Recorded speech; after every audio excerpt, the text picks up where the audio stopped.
छत्तीसगढ़ में आज विधानसभा के 9वें बजट सत्र को लेकर 9वें दिन आज चर्चा जो शुरू हुई है उसकी शुरुआत ही प्रश्नकाल में सबसे पहला मुद्दा पुलिस कर्मचारियों के भत्ते को लेकर इस मुद्दे को उठाते हुए नजर आए। विधानसभा के सत्र के दौरान में इस मुद्दे को लेकर जब चर्चा हुई, चर्चा में विभागीय मंत्री ने बताया, गृह मंत्री विजय शर्मा ने बताया कि किस तरीके से उनके भत्तों को लेकर फिर से इस बार चर्चा की जाएगी और अन्य मसलों को लेकर भी चर्चा किया जाना है। उनके भत्तों पर कितना इजाफा किया जाना है, कब से उस पर बढ़ोतरी नहीं हुई है और जो भी पुलिस कर्मचारियों को लेकर प्रमुख मांगे हैं उन मांगों पर भी यहाँ पर विचार किया जाएगा। यानी कि अब तक जो प्रक्रिया होनी थी, जिसकी मांग लंबे समय से जो तमाम पुलिस कर्मचारी हैं वो करते हुए नजर आ रहे थे, अब उस पर कहीं जाकर विधानसभा के प्रश्नकाल में जब यह सवाल उठाया गया तब उसके बाद अब विधायक चतुरानंद ने ये सवाल उठाया था और उसके बाद विजय शर्मा जो गृह मंत्री हैं उन्होंने इसका जवाब दिया है और अब जाकर उस पर कहीं ना कहीं उस प्रक्रिया को आगे बढ़ाते हुए उस पर चर्चा की जाएगी। हो सकता है आने वाले दिनों में भत्ते को रिशफल किया जाए। एक बड़ी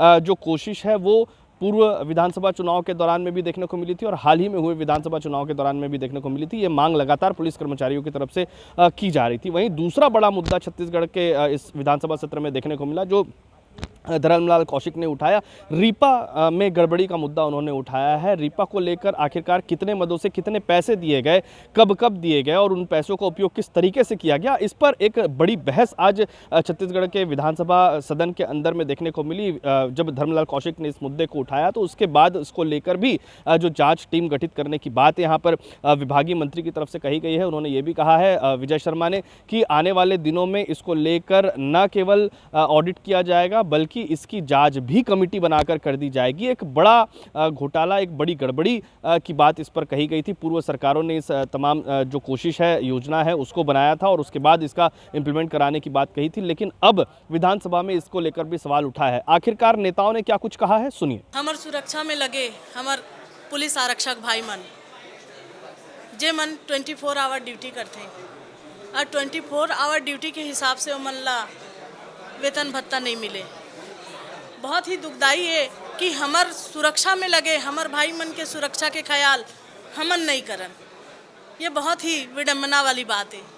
तो आपने सुना और समझा कि आखिरकार किस तरीके की जो कवायद है और ख़ास तौर पर अगर बीते एक सप्ताह की बात कर ले, विधानसभा के बजट सत्र की बात कर ले, तो इस दौरान में कई ऐसे मामले हुए, कई ऐसे मुद्दे हुए जिनको लेकर लगातार जांच की बात कही गई है, कमेटी बनाने की बात कही गई है। इसके अलावा एक और मुद्दा आज छत्तीसगढ़ के सदन पर गरमाया जिस पर बाघों की मौत का मामला नेता प्रतिपक्ष चरणदास महंत ने उठाया है। इस पर विभागीय मंत्री ने जवाब देते हुए कहा है कि अब तक उसके लिए मॉनिटरिंग लगातार की जा रही थी। हाल ही में ही जो बाघ की मौत हुई है, करंट जो तार से उसकी मृत्यु हुई है, इस पर चरणदास महंत ने कहा था कि लगातार बाघों की मौत छत्तीसगढ़ में और वन विभाग के तमाम कोशिशों के बावजूद देखने को मिल रही है और ऐसे में जो भी तस्कर हैं, जो वन्य जीवों को लेकर तस्करी करते हैं या उनकी मृत्यु के लिए सबसे बड़ी वजह बनते हैं, उन पर लगाम लगाने के लिए लाखों करोड़ रुपए खर्च होते हैं। इस बजट में भी प्रावधान रखा गया है, लेकिन अब तक उसकी मॉनिटरिंग के लिए कोई भी बेहतर व्यवस्था नहीं की गई है।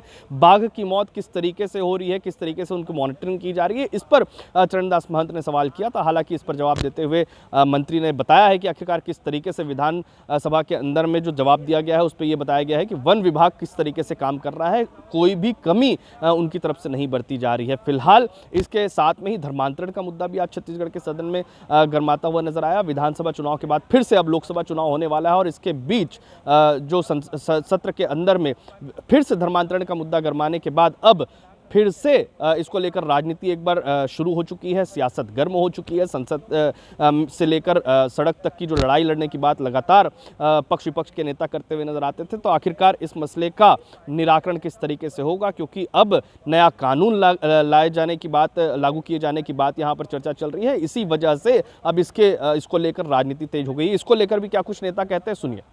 देखिए, विधायक कमेटी की मांग तब होती जब यदि कहते हैं एनटीसीए के माध्यम से जो प्रावधान है जिसमें विभागीय अधिकारियों के माध्यम से इसकी जांच कराई जाती है, तो उसकी जांच चल रही है। 60 दिन तक अभी चलेगी। 60 दिन तक होने के बाद यदि और इसमें कोई मामला बनता है तो उस पर कार्रवाई करेंगे। वैसे भी 9 लोगों के ऊपर जो कार्रवाई की गई है उन्होंने इस बात को स्वीकार भी किया है। नोएडा में एक बाघ की हत्या हो गई या मृत्यु हो गई या मार दिया गया, आप लोग जैसा चाहें उसको लिख सकते हैं, कह सकते हैं। और उस बाघ को वन विभाग ने देखा, उसने लगातार ट्रैकिंग किया 5 दिन 7 दिन, उसके बाद ट्रैकिंग में बाघ नहीं आया। उन्होंने वन विभाग वालों ने अपनी ट्रैकिंग बंद कर दी। उसके कुछ दिन बाद ये पाया, चाहे बदबू के माध्यम से हो चाहे अन्य सूचना के माध्यम से हो, कि वो बाघ को मार के गड़ा दिया गया है। तो बाघ का जब फिर से निकाल के पोस्टमार्टम किया गया तो उसमें खाल तक नहीं बचा था। तो आपने सुना और समझा कि आखिरकार सदन के अंदर में इन तमाम मसलों को लेकर जो चर्चा है, सवाल पर जो विभागीय मंत्रियों के जवाब है, आखिरकार पक्ष और विपक्ष के बीच में खास तौर पर यह देखने को मिला कि एक तरफ विपक्ष सवाल उठाता है, दूसरी तरफ सत्ता पक्ष के विधायक भी अपने मंत्रियों से सवाल उठाते हैं। सरकार को लेकर घेरने की कोशिश यहाँ पर उनके ही विधायक जो है वो करते हुए नजर आते हैं, विभागीय मंत्रियों को घेरने की कोशिश करते हुए नजर आते हैं। यानी कि इस बार सत्र के अंदर में कई ऐसे सवाल उठे जिनको जवाब को लेकर कमेटियां और जांच कमेटियां बनाई गई है, लेकिन इन जांच कमेटियों को लेकर कब तक इन जांच कमेटियों का निराकरण होगा, किस तरीके से इसका असर जो है वो आने वाले दिनों में जनता के हित में देखने को मिलेगा, ये देखना भी दिलचस्प होगा।